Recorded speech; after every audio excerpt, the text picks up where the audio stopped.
नमस्कार। Dhirendra पुंडी news point में आप सभी का एक बार फिर से स्वागत है। हम पहले भाऊ तोरसेकर जी का स्वागत करते हैं। बहुत अरसे बाद भाऊ उपस्थित हुए हैं और दर्शकों का तो इतना लिख के आता है, तो मैं हमेशा बोलता हूं कि भाऊ तो मर्जी से ही आएंगे, जब मन करेगा तो आएंगे। और उन्होंने एक नए सब्जेक्ट के साथ आने का वादा किया हुआ, तो वही है। इस बार एक बहुत ही दिलचस्प सब्जेक्ट है, क्योंकि सब लोग ये सोच रहे हैं। आज एक चिट्ठी के साथ राहुल ने एक चिट्ठी लिखी हेमंत सोरेन को और एक निर्देश देने की कोशिश की कि साहब आप ये कीजिए और तमाम कीजिए।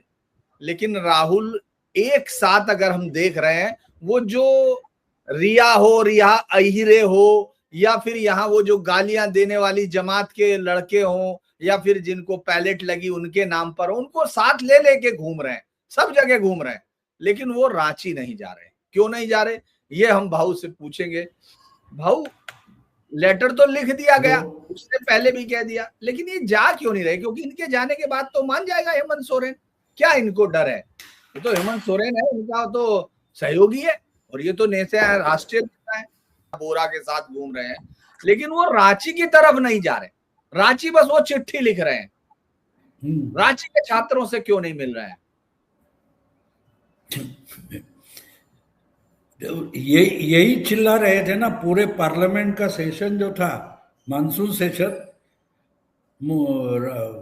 अमित शाह डरे हैं, अमित शाह आंख से आंख नहीं मिला सकते।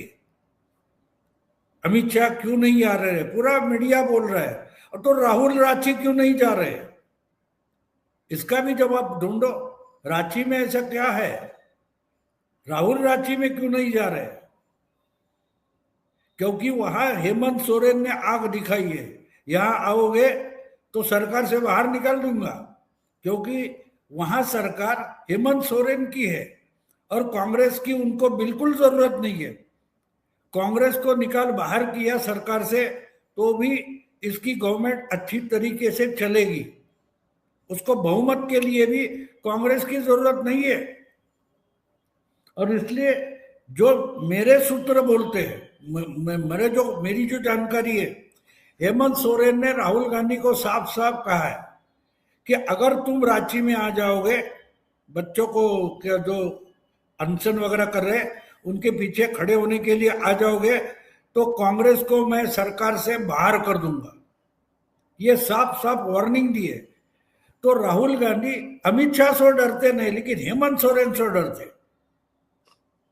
हेमंत सोरेन ने कहा है नहीं। अब ये हेमंत सोरेन से इतना क्यों डरते हैं ये भी समझो।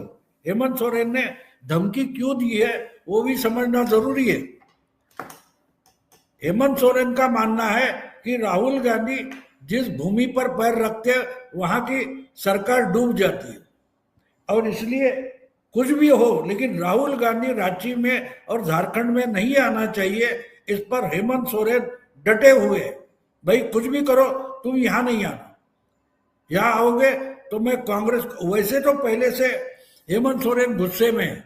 आपको याद होगा बिहार का जो विधानसभा चुनाव चल रहा था, उस वक्त आखिरी तक इन्होंने उनको झुंझुना दिखाते रहे कि हाँ तुमको आरजेडी कांग्रेस की अलायंस में लेने वाले हैं, ये करने वाले हैं, वो करने वाले हैं। लेकिन आखिरी दिन तक झारखंड मुक्ति मोर्चा को एक भी सीट नहीं दी थी। गुस्से में उन्होंने तय किया था कि ठीक है, हमको चाहिए उतने, हम 25-50 कैंडिडेट खड़े हो करेंगे और गठबंधन का नुकसान हो तो हो जाना। यहां तक बात पहुंची थी। यानी सीधे सीधे झारखंड मुक्ति मोर्चा को बिहार के विधानसभा चुनाव में इन्होंने उल्लू बनाया था। तब से कांग्रेस यानी राहुल गांधी और हेमंत सोरेन का गुस्सा चल रहा है। तो अब तो उनको मालूम है कि अब मैं इनको टांग उठाकर दिखाऊंगा, कर नहीं कर पाएंगे कुछ। और बात साफ है कि इनको डर है कि शायद ये हो जाएगा तो हम हार जाएंगे। क्योंकि आपको याद होगा जहां जहां राहुल गांधी जाते हैं वहां वहां उनकी पार्टी तो हारती है, लेकिन साथ में दूसरी पार्टियां भी हारती। बिहार में हमने देखा, बिहार में राहुल गांधी, ये कौन था वो, पप्पू यादव या कन्हैया कुमार उनको भेजे, ये किया, वोट चोरी का रैली किया, कुछ पावर पॉइंट प्रोग्राम किया वगैरह वगैरह, और बेचारे तेजस्वी यादव डूब गए। राहुल गांधी हिमाचल प्रदेश नहीं गए और हिमाचल प्रदेश में कांग्रेस जीत गई। आपको याद है कन्याकुमारी से कश्मीर तक इन्होंने पदयात्रा की थी। उस वक्त गुजरात और हिमाचल प्रदेश के चुनाव हो रहे थे। तो हिमाचल के तो चुनाव पहले ही हो गए और राहुल गांधी कश्मीर पहुंचने से पहले 1 महीना बर्फ होने वाला था, इसलिए जल्दी चुनाव वोटिंग हो गया। लेकिन गुजरात में मध्य प्रदेश से जाने वाले राहुल गांधी सिर्फ 1 दिन के लिए गए थे, 3-4 मीटिंगें की, वापस पदयात्रा में आ गए। लेकिन सिर्फ 1 दिन के लिए, 24 घंटे के लिए राहुल गांधी गुजरात में गए और कांग्रेस का पूरा सुपड़ा साफ हो गया। कांग्रेस और आम आदमी पार्टी गुजरात में लेवल पर आ गई। कहने का मतलब यह है कि राहुल गांधी जिस जमीन पर पांव रखते उधर कांग्रेस और कांग्रेस के दोस्तों का सुपड़ा साफ हो जाता है। तो इससे ये हेमंत सोरेन डरा हुआ था। इन्होंने पूरी कोशिश की कि जब झारखंड का चुनाव चल रहा था तो राहुल गांधी के साथ हेमंत सोरेन एक मंच तक इकट्ठा नहीं हुए। तो आज उन्होंने बोला है कि ये साला झंझट ये आ जाएगा यहाँ, तो है वो सरकार भी गिर सकती है सिर्फ 1-2 साल में।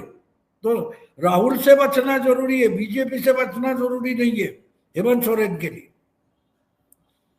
तो इसलिए जो मेरे सूत्र बताते हैं, हेमंत सोरेन ने साफ साफ राहुल गांधी को मैसेज दिया कि भाई कुछ भी कर ले, रांची नहीं आना, ना झारखंड आना, जब तक एक आंदोलन चल रहा है।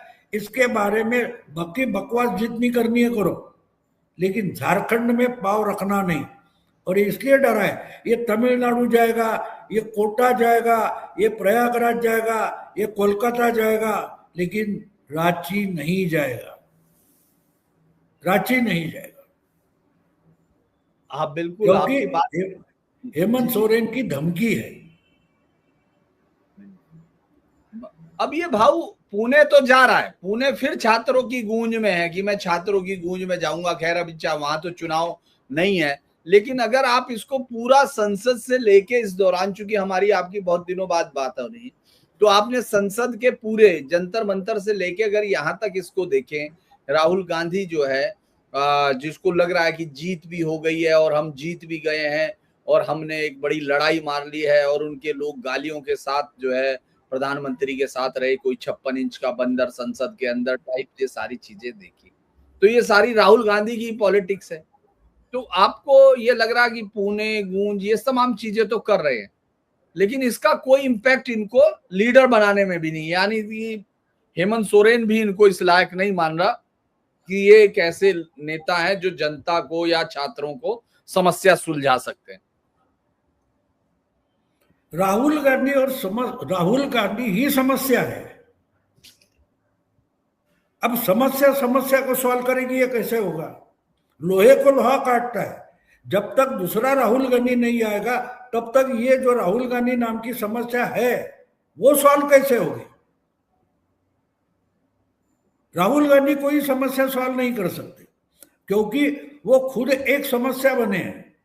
अपनी पार्टी के लिए समस्या थे ही, लेकिन पिछले 2 साल से हम देख रहे हैं कि जब इनका आंकड़ा 99 हो गया तब से ये क्या बोलते हैं, पूरी अपोजिशन के गर्दन पर बैठ गए, कंधे पर बैठ गए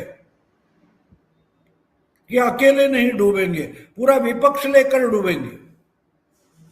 और हम देख रहे हैं 24 के बाद एक जगह आप नहीं दिखा सकते जहां कांग्रेस जीती है। ममता तक हार गई है, क्योंकि राहुल गांधी जिसको सपोर्ट करेगा, योगेंद्र यादव इनके गुरु है। योगेंद्र यादव जब साम पार्टी उच्चारते हैं वो वरदान हो जाता है ना सामने वाले के लिए। तो वैसे ही राहुल गांधी कोई प्रॉब्लम सॉल्व। अब एक बात होती है, ये छात्रों की गूंज वगैरह, नए नए शब्द निकाले जाएंगे, उस शब्दों के आसपास वहां के जो उनके नेता होते हैं वो अपने जेब से पैसा निकालेंगे और भीड़ इकट्ठा करेंगे। अब आपको मालूम है कॉकरोच आंदोलन कैसे हुआ? अरे अच्छी खासी बिरयानी मिल रही थी,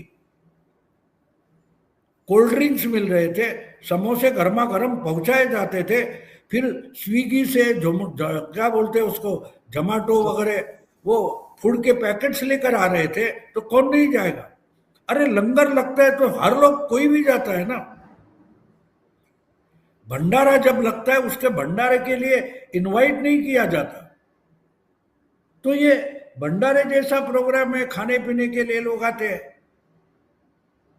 ये तो होता रहता है ना। और ये ऐसे संगठन हमने देखे, महाराष्ट्र में संभाजी ब्रिगेड नाम की एक संगठन चल रहा था। वो क्या चल रहा था, हर हफ्ते कहीं ना कहीं खाने पीने की, मटन चिकन बिरयानी वगैरह सुविधा होती थी। 2 दिन का शिविर होता था खाने पीने के लिए, चलो बसें भर भर कर जाती थी।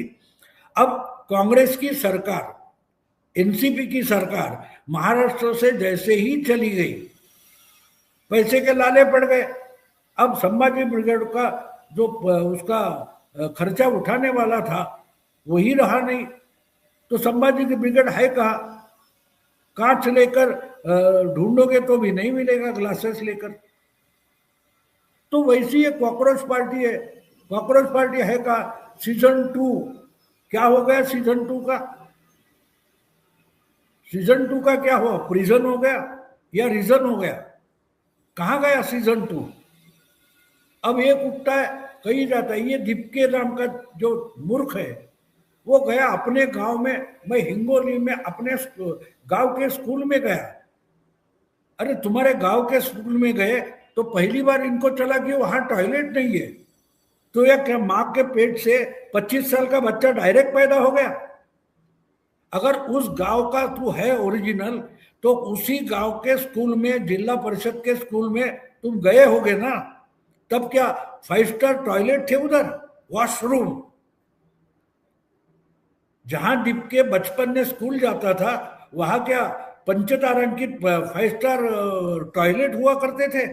आज जाता है और हमारा मराठी मीडिया भी बोलता है ना, वो क्या बोलते हैं, दुनिया झुकती है। तो मीडिया छुट्टियां है, छुट्टियां बनाने वाला चाहिए। इस ढंग से ये कॉकरोच आंदोलन चल रहा है। मेरी समझ में नहीं आता, ये इंसान दीपके अब 30 साल की उम्र है उसकी, और 95 में उसका जन्म है। 95 से लेकर 2005 तक ये स्कूली बच्चा रहेगा। उस वक्त वो अपने गांव में, अपने डिस्ट्रिक्ट में, अपने तहसील में कहीं ना कहीं पब्लिक स्कूल में गया है ना, घर तो पैसे वाला था नहीं। तो उस वक्त क्या फ्लश वाले संडास वगैरह लगाए थे स्कूल में कि बढ़िया टॉयलेट है, शॉवर का बात है, ऐसा टॉयलेट था जिस स्कूल में वो परसों गया। तो ये लोग समझते कि मीडिया में दिखाए तो लोग उल्लू बन गए। देखो एक बात होती है, एक बात समझो, आजकल जो बात नहीं होती वो बात बता रहा हूँ। पुराने जमाने में 10-15 पीछे साल जाओ, 50 साल 40 साल, हैंडमिल निकलता था।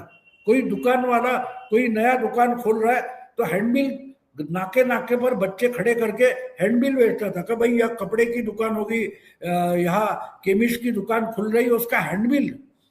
तो हैंडमिल जब 1000 बांटे जाते थे तो 10 पड़े जाते थे, बाकी तो रद्दी रास्ते पर पड़ी रहती थी। तो आज की जो चैनल में चल रहा है, दीपके ये कर रहा है, राहुल गुंज कर रहा है, उसका कुछ परिणाम होने वाला, कुछ भी नहीं परिणाम होगा। आपने देखा, हमने मीडिया में देखा तो सरकार हिल गई, धर्मेंद्र प्रधान का इस्तीफा, सरकार हिल गई। और इतनी हिल गई है कि ये पार्क में मीटिंग करने जाते हैं कॉकरोच, तो आसपास के रहने वाले रेसिडेंट इनको भगाते हैं, चल गंदगी नहीं चाहिए, भागो यहां से, हमको कॉकरोच यहां नहीं चाहिए। और सीजन 2 चल रहा है। तो ये मीडिया का सब दिखावा है।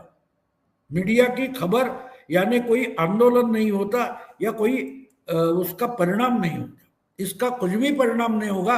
और ये पूरी तरीके से हेमंत सोरेन जानता है कि आंदोलन कितने दिन लंबा होता जाएगा उतना उसकी हवा निकलते जाती है, वो सच्चा हो या झूठा हो। और ये तो कॉकरोच आंदोलन या राहुल गांधी का मामला जो है वो आंदोलन है ही नहीं, वो मीडिया ने खड़ा किया हुआ देखा हुआ है। आप मुझे बोलो कि वो आपको याद है 2019 का चुनाव चल रहा था, राहुल गांधी स्टेज पर आने के पहले नीचे से जाते थे और जोर से चिल्लाते थे, चौकीदार, तो इनके चेले चपाटे चोर है बोलते थे। क्या हुआ, क्या हुआ उसका आगे जाकर? उस एप्स्टीन फाइल का क्या हो गया? हिंडेनबर्ग का क्या हो गया? हिंडेनबर्ग का क्या हो गया? अरे हिंडेनबर्ग ने इतना रिसर्च किया है और अदानी ने ये खाया, मदानी ने वो खाया, आगे चलकर क्या हो गया? आज हिंडेनबर्ग का मीडिया नाम तक लेता नहीं, क्योंकि हिंडेनबर्ग अपनी कंपनी बंद करके भाग गया मुंह काला करके। तो ये टेम्पररी होता है। देखो, जब बारिश होती है तो मेंढक निकल आते हैं। बारिश खत्म हो गई, मैंने एक मराठी में हमारे वीडियो डाला है कि हमारी नानी जो थी पुरानी कहानियां बहुत अच्छी बताती थी। तो ये जो क्या बोलते हो आप उसको, केचुए ना बोलते हो, केचुए। बारिश होती है, जमीन गीली हो जाती है तो जमीन से उठकर बाहर आते हैं, जमीन गीली होते, केचुए। तो वो हमारी नानी ने कहानी बताई कि बारिश हो गई और श्रावण महीना वगैरह, सावन का महीना चल रहा है, तो केचुओं की पत्नी जो होती है वो केचुओं का बोलती है, अरे भाई बेटा बड़ा हो गया, उसकी शादी के बारे में कुछ सोचो। तो केचुआ बोलता है, डरो नहीं, मैंने उसका सोच रखा है, कल ही जाता हूं। और केचुआ निकलता है और शेषनाग के पास जाता है। केचुआ शेषनाग के पास जाता है, उसके दरबार में, और शेषनाग को बोलता है, मेरा बेटा तो अब मैच्योर हो गया, उसकी शादी करनी है, तुम्हारी बेटी का हाथ मांगने आया। अब शेषनाग रोएगा कि क्या करेगा, हंसेगा। लेकिन शेषनाग भी बड़ा बुद्धिमान होता है, वो बोलता है, देख भाई केचुए, ये रिश्ता तो मुझे मंजूर है, लेकिन क्या है कि दिवाली के पहले कोई शादी के मुहूर्त है नहीं, तो दिवाली खत्म होने के बाद आ जा। अब दिवाली खत्म हो गई तो जमीन सूख गई, उसके बाद केचुआ है कहां? केचुआ है कहां? दिवाली हो गई, जमीन तो सूख गई है, कीचड़ है नहीं, तो केचुआ गया जमीन के अंदर। अब उसको शेषनाग की बेटी को बहू बनाना है। तो ये जो कॉकरोच आंदोलन, राहुल की गूंज वगैरह ना, ये केचुओं के सपने हैं। केचुए के सपने कि शेषनाग की बेटी को दुल्हनिया बनाकर उठाकर लेके आएंगे, बारात लेके जाएंगे। तो वो बोलता है कि शादी के मुहूर्त दिवाली के बाद है, तब आ जा। समझे? दिल्ली में दो शेषनाग और जो बैठे हैं ना, उनको मालूम है केचुओं को कैसे डील करना। तो ये केचुए ये पूरे देखो, हमारी नानी ने हमको बताई ये कहानी, कितना बढ़िया बोध है उसमें। हमारी नानी तो स्कूल गई नहीं, हाँ। लेकिन जो ज्ञान देते हैं, कैसा देते हैं, कैसा देते हैं। ये 4 किताब पढ़ने से आपको ज्ञान नहीं मिलता। वैसे ही एक नासिर मुल्ला की बढ़िया कहानी मैंने पढ़ी थी। वो कहीं एक मेले में गया था, तो उसने सुना कि एक बाबा है, वो बाबा का आशीर्वाद मिलता है। तो नासिर मुल्ला तो अनपढ़ था, ना लिखा था ना पढ़ा था। बोला वो बाबा का आशीर्वाद मिल जाता है तो तुम पढ़े लिखे हो जाते हो। तो जाता है, उस बाबा को ढूंढ निकालता है, बोलते बाबा मेहरबानी करो, मैं दिमाग है, बुद्धि है, सब कुछ है, लेकिन पढ़ा लिखा नहीं हूँ, ना पढ़ सकता हूँ ना लिख सकता हूँ। बाबा बेटे सामने बैठ जाओ, हाथ जोड़कर बैठ जाओ। बैठ गया, उसके सर पर हाथ रखा और बोला, बाबा बोला चलो 5 मिनट के बाद निकल जाओ, तुम किताब पढ़ोगे लिखोगे, कोई प्रॉब्लम नहीं। अब नासिर मुल्ला वहां से निकला और जाते जाते मेले में 4 एक्सरसाइज बुक लिए, किताब पुस्तक खरीदे और घर आ गया। और देखता तो यार लिखना पढ़ना शुरू हो गया, पढ़ सकता है, लिख सकता है। वो बोला क्या बाबा है, धीरेन्द्र बाबा की जय हो। वो पूरे 7 दिन धीरेन्द्र बाबा की जय जयकार करता घूम रहा था गांव में। बोला मेले में जाओगे धीरेन्द्र बाबा से मिलो। अरे क्या है, एक 5 मिनट में हाथ रखा और मैंने पढ़ना लिखना शुरू कर दिया। बोले लोग बोले अच्छा हाँ। फिर एक हफ्ते बाद उस बाबा की मेले में वो फिर गया, लेकिन वो बाबा को गाली दे रहा था। लोग पूछने लगे, रे पिछले हफ्ते तो उसका महिमा मंडन कर रहा था, अब गाली क्यों दे रहा है? नहीं नहीं, मैंने बोला किताब पढ़ी, बहुत सारी किताब पढ़ी, और हमारे वो दाभोलकर वगैरह उनकी किताब पढ़ी, तो बोलते बाबा तो भोंदू होते हैं, तो ये साला बाबा भोंदू है। यानी उसका अनुभव है कि बाबा ने सर पर हाथ रखा तो लिखना पढ़ना आ गया, लेकिन पढ़ने के बाद क्या पढ़ना है ये समझ में नहीं है। तो जिस बाबा की कृपा से इसको पढ़ना शुरू हो गया, वही पढ़कर बाबा को ही गलत बताने लगा, ये जेंजी है। ये आजकल जेंजी जेंजी बोल रहे हैं ना, वो ऐसे जेंजी। तो अगर उनके थाली में खाना परोसा, वहां टट्टी करना शुरू कर देंगे, बोले आगे चलकर इसका तो यही तो होना है, तो क्यों ना थाली में ही हम कर दे। तो ये बात होती है, ज्ञान अति हो जाता है तो उसकी बदहजमी हो जाती है। वो राहुल को भी हुई है, और राहुल की तो बात अलग है। देखो, राहुल को सच पता चल गया। हेनरिक हाइने नाम का एक बड़ा बुद्धिमान जर्मन कवि और चिंतक था, उसका एक कोट मैंने पढ़ा था, जिसको लगता है कि उसको सच्चाई मिल गई है, सच्चाई का साक्षात्कार हो गया, तो वो सच्चाई साबित करने के लिए वो सरासर झूठ बोलना शुरू कर देता है। तो राहुल गांधी हो, डिपके हो, ये सब ऐसे ज्ञानी है, उनको सच्चाई का साक्षात्कार हुआ है। तो मैंने बोला ना, वो राहुल गांधी उसको जो प्रधानमंत्री के दरवाजे पर लेट गया था, तो पुलिस उठाकर घसीट कर लेके गई। बोलता है मेरे कान में उसने बोला कि ये सरकार बदल दो। अरे साले, तुझे जूता पहनने नहीं दे रहा है, एक पैर में जूता है, दूसरे पैर में जूता नहीं, और कान में बोल रहा है पुलिस। यानी कितने भ्रमिष्ठावस्था में जीते लोग। वो जो देखना चाहते, जो सुनना चाहते, ऐसे इको सिस्टम में आप जाते हो तो ये हालत हो जाती है। तो इसके लिए वो जो कौन आपका दीपके है, या कोई सौरभ दास है, या का राहुल गांधी है, वो अपनी दुनिया में रहते हैं, उनकी दुनिया अलग है। मुझे वो महमूद का, पुराने कॉमेडियन थे महमूद, उनका एक फिल्म का गाना याद आता है, ख्यालों में ख्यालों में, ऐसा एक गाना था। तो ये अपने ख्यालों में बुझे रहते।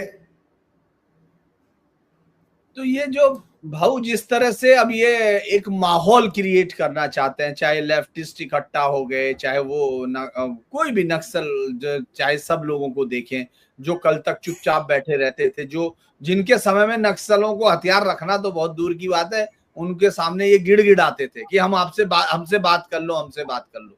अब वो भी कहने लगे मैं भी हो गया। अभी एक पार्टी बनी चुकी है, राहुल गांधी से ना तो वो मिले सीजेपी वाले, भाई कांकरोच जनता पार्टी का कोई आदमी राहुल से मिलने नहीं गया, उन तीनों में से एक नहीं गया, नया बोहर आ गई। और अगर आप बाकी सबको भी देखें कि भाई अब ये राहुल गांधी ने जिनको दिमागी नक्सल का, उसमें इसके मंत्री भाग गए, देश के गृह मंत्री भाग गए। तो ये राहुल गांधी इससे जीतेगा, वो तो ये कह रहा, बस उसके सारे जितने पवन खेड़ा टाइप लोग हैं उसके, जयराम रमेश, वो तो ये कह रहे हैं बस इंतजार है। वो तो ये भी वीडियो चलने लगे अब कि अब हमारा प्रधानमंत्री होगा। कल तो मैं हैरान हो गया कि एक और वीडियो बन गया जिसमें राहुल गांधी बाकायदा सैल्यूट लेता जा रहा, वो उसी में टी शर्ट में, और उसमें वो देश का तिरंगा फहराने लाल किले पे चढ़ रहा। ये वो लोग चला रहे हैं सब कि ये है देश का प्रधानमंत्री। तो ये चल क्या रहा है, दिमागी नक्सल और ये सब पहुंच रहे हैं। लेकिन ये माहौल बना सकते हैं, रोक सकते हैं या डरा सकते हैं। जैसे लोग कहते हैं कि ये क्या डरा रहे हैं क्या, और बल्कि मैं तो हैरान था, कुछ लोगों ने तो ये भी कहानी सुना दी कि साहब 15 अगस्त को इसलिए नहीं आया सेशन में क्योंकि इस देश पे बड़ा हमला होने जा रहा था। हमने कहा यार प्रधानमंत्री, इस तरह के हमलों से हर हफ्ते इस तरह के नोटिस आते हैं, तो ये चल क्या रहा है बाबू? अरे आपकी याददाश्त आप लोगों की खराब है। जी जी जी जी, आपकी याददाश्त खराब है। देखो, माहौल बनाना, हौसला रखना कोई गलत बात नहीं है, होती है। 2013 का 15 अगस्त याद करो, याद है आपको? 2015 को कुछ बात हुई थी। गुजरात की पाकिस्तान बॉर्डर पर गुजरात के मुख्यमंत्री नरेंद्र मोदी ने एक सेट लगवाया था, जो सेट लाल किले जैसा था। जी जी। और लाल किले पर मनमोहन सिंह का आखिरी भाषण उस दिन हुआ सुबह 9, 10, 11 बजे, और शाम को 3 या 4 बजे नरेंद्र मोदी का भाषण हुआ था। वो सेट लगाया था लाल किले का। तब यही जयराम रमेश बोले थे, इनको मालूम है कि ये कभी प्रधानमंत्री नहीं बनेंगे, इसलिए सेट लगाकर बोल रहे। अगले 15 अगस्त 2014 को वही नरेंद्र मोदी असली लाल किले पर खड़ा होकर भाषण दे रहे थे, और आज तक दे रहे हैं। तो सेट लगाना कोई गलत बात नहीं, हौसला रखना, माहौल बनाना गलत, लेकिन जो माहौल है उसको हकीकत में ट्रांसफर करना अलग बात होती है। उसके लिए मेहनत करनी पड़ती है। ये मेहनत करने की फितरत राहुल गांधी की नहीं है, ना उनके साथियों की है। ये बकैती कर सकते हैं। गाली का मतलब क्या होता है? इंसान गाली तब देता है जब उसका हाथ तक उठना मुश्किल होता है, तो गाली देना शुरू करता है। जो लड़ नहीं पाता वो गाली देता है, वो गाली में आपको हराना चाहता है। तो ये जो प्रधानमंत्री बनने का हौसला 1 साल में मोदी ने पूरा किया था, और आज भी लगातार 14 के बाद आज कितने साल, 13 साल हो गए। 13वीं बार उसली ओरिजिनल लाल किले पर खड़ा होकर उन्होंने भाषण किया। तो वीडियो बनाना तो बिल्कुल छोटी बात है। हम घर में बैठे वीडियो बनाते हैं ना, तो मैं भी पूरे देश को संबोधित करूंगा प्राइम मिनिस्टर बन के, उसमें कौन सी बड़ी बात है? हमारे वो हिंदी में बोलते हैं ना आप लोग कि मन का लड्डू फीका क्यों, तो मराठी में भी हमारे ऐसी कहावत है, मनातले मांडे कोरडे का खायचे। मांडे का मतलब ये बहुत बड़ी रोटी होती है जिसको हम पुरणपोळी बोलते हैं, तो उसको खानदेश वगैरह, धुलिया वगैरह है ना, वहां मांडे बोलते हैं विदर्भ में, तो बहुत बड़ी होती है। तो वो जो होता है वो पूरा बनाएंगे, उसका गरम गरम उस पर घी डालेंगे और खाते। तो अगर मन के ही मांडे खाने हैं तो साला सूखे सूखे क्यों खाए? बहुत अच्छा बढ़िया बनाएंगे, उस पर घी डालेंगे। मन का तो है, ना घी चाहिए, ना चूल्हा चाहिए, ना तवा चाहिए, ना बेसन चाहिए। तो ये हर दिन प्राइम मिनिस्टर बन सकते हैं ना, इनके लिए हर दिन 15 अगस्त हो सकता है। किसने रोका है? एक फिल्म का गाना याद आता है, बोले जी भर लो, ऐसा कुछ गाना था। कर लो, फिर कर भी लो, उसमें भी रोका है, मोहब्बत कर लो, जी भर लो, अजी किसने रोका है। तो अगला उसका चरण जो है, लेकिन उसमें भी धोखा है।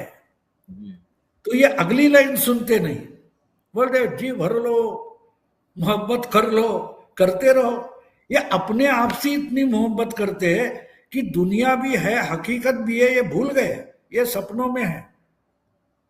इनसे मुंगेरी लाल भी डरेगा। आजकल मुझे किसी ने कहा कि आजकल मुंगेरी लाल सपने नहीं देखता। राहुल गांधी के कारण बहुत सारे मुंगेरी लाल है, वो सपना भी देखना भूल गए। इतना राहुल का डर है, इतना राहुल का डर है। तो बेचारे विकसित भारत का सपना देखने वाले नरेंद्र मोदी, अमित शाह भी डरेंगे ना। वो असलियत में लाने के लिए सपने देखते। तो राहुल गांधी क्या, राहुल गांधी उनके चमचे, वही जगजीवन राम जयराम रमेश है, उसने मजाक उड़ाया था पाकिस्तान की बॉर्डर पर मोदी ने जब सेट लगाया था। 1 साल में वो इंसान असली लाल किले पर आकर खड़ा हो गया, और अब देखते रहे, कारवा गुजर गया, दोबारा देखते रहे। मैंने बहुत पहले राहुल गांधी के बारे में और कांग्रेस के बारे में बोला है कि भाई ना तो कारवा की तलाश है, ना तो हमसफर की तलाश है। इनको गठबंधन बनाना है, लेकिन गठबंधन में हमसफर की भी उनको तलाश नहीं। मेरे शव के खाना खराब को तेरे रहे गुजर की तलाश है। वो बोला ना कि इसका कोई इलाज है तो मौत है। वो जो कव्वाली है उसमें ना, इसका अगर कोई इलाज है तो मौत है, जो दवा के नाम पे जहर दे ऐसे चारागर की तलाश है। राहुल गांधी उस तलाश में है जो जल्दी से जल्दी कांग्रेस को मरवा दे। तो अपने अपने तरीके से हकीम योगेंद्र यादव कोशिश करते हैं, जयराम रमेश कोशिश करते हैं, लेकिन इनका सबका जहर बहुत फीका है, कांग्रेस अभी मर नहीं रही। तो ये सपने देखते रहे, हवा में बातें करना अलग होता है और उसके लिए मेहनत करना अलग होता है। देखो, हमने भी कब स्कूल में थे, आप थे, हमको भी लगता था कि हम टॉपर बन जाए, नहीं लगता था, लगता था, लेकिन उसके लिए जितनी कॉन्सेंट्रेट होकर अध्ययन पर मेहनत करनी चाहिए थी, हमने नहीं की है। जो टॉपर बने उन्होंने मेहनत की है, तो ये वहां तक पहुंचना चाहते, लेकिन अपने पैरों पर खड़ा भी नहीं होना चाहते। यहां से वहां पहुंचना है तो अपने पैरों पर खड़ा होना पड़ेगा। और एक बात और सुनो, बैसाखी जो होती है वो आपको चलने में मदद करती है, वो चलती नहीं है। लंगड़ा भी हो आपको अपना पैर जमीन पर रखना पड़ता है। दिखाओ मुझे कोई है इनमें कि जो अपना लंगड़ा पैर भी जमीन को लगाना चाहेगा, नहीं। यही इनकी हार है। ये जीतने का सोचते तक नहीं, ये मोदी को हराना चाहते। अरे अपने जीत की सोचो ना, मोदी आपको हराना नहीं चाहता, मोदी खुद को, अपनी पार्टी को जिताना चाहता है। सोच जब वैसी होती है तब आप जीत की ओर चल पड़ते हो। और आइंस्टाइन की एक वचन है कि जो मूर्ख होते हैं ना वो बड़े कॉन्फिडेंट होते हैं, बड़े कॉन्फिडेंट होते हैं, और जो बुद्धिमान होते हैं जयराम रमेश जैसे, दे आर ऑलवेज कंफ्यूज्ड। तो राहुल गांधी और उसकी पार्टी कांग्रेस, उसके समर्थक जो है, जो इकोसिस्टम में संपादक पत्रकार है, वो सारे बुद्धिमान है लेकिन कंफ्यूज है। और उसके लिए राहुल गांधी की मूर्खता में उनको कॉन्फिडेंस दिखाई देता है। मुझे राहुल गांधी का कॉन्फिडेंस बहुत पसंद है। वो बड़े बड़े कॉन्फिडेंटली आपको नारियल का पेड़ दिखाएंगे और वो केले का पेड़ कैसा है वो समझाएंगे। उसको राहुल गांधी बोलते हैं। और लोग तालियां बजाएंगे, छात्रों की गूंज। लेकिन आम इंसान इतना पागल नहीं होता, नहीं होता। वो व्यवहार भी देखता है, क्योंकि उस परिस्थिति का, उस माहौल का अनुभव वो आम आदमी करता है। इसलिए टाइम पास के लिए जाएगा, टाइम पास के लिए। देखो, मदारी का खेल चलता है ना, वहां भीड़ होती है जी, प्रवचन कीर्तन होता है, कम भीड़ होती है। लेकिन जो मदारी का खेल देखने वाले होते हैं ना, वो अपने काम का, ऑफिस का या कारखाने का टाइम होगा तो आधा छोड़कर निकल जाते। तो वो वोटर होता है जो इसके राहुल गांधी के लिए टाइम पास करके आता है, और काम पर जाना है तो मोदी के साथ जाता है। लेकिन ये कंफ्यूज हुए बुद्धिजीवियों को समझ में नहीं आएगा। चलो, बहुत भाषण जी। तो मुझे लगता है कि आज बहुत अच्छी बातचीत भाऊ के साथ हुई है, और आप लोगों ने ये सुना कि वो रांची क्यों नहीं जा रहा। तो ये एक बड़ा, मुझे लगता है कि बहुत दिन से आप इंतजार में थे। भाऊ आप जुड़े, आपने बहुत हम लोगों को एक नई दृष्टि से दिखाया, तो वो एक अच्छी बात है। फिर आपका बहुत बहुत धन्यवाद, तमाम दर्शकों का बहुत बहुत धन्यवाद, और तमाम लोग जो मुझे लगता है कि रोज मेरे उस पर आके लिखते हैं कि उन्होंने प्रतिवाद पर ये देखा वो देखा, तो वो मुझे उम्मीद रहती है, मैं उम्मीद करता हूं कि वो खुद ही आगे मुझे बता देते हैं कि आज उन्होंने प्रतिवाद पर क्या देखा है। तो मैं उम्मीद करता हूं इसी तरह उनका बताना मुझे जारी रहेगा, और हम भाऊ के साथ यहीं इस प्रोग्राम को खत्म करते हैं अगले की उम्मीद में। तो आज के लिए इतना ही। आप शुभ, नमस्कार।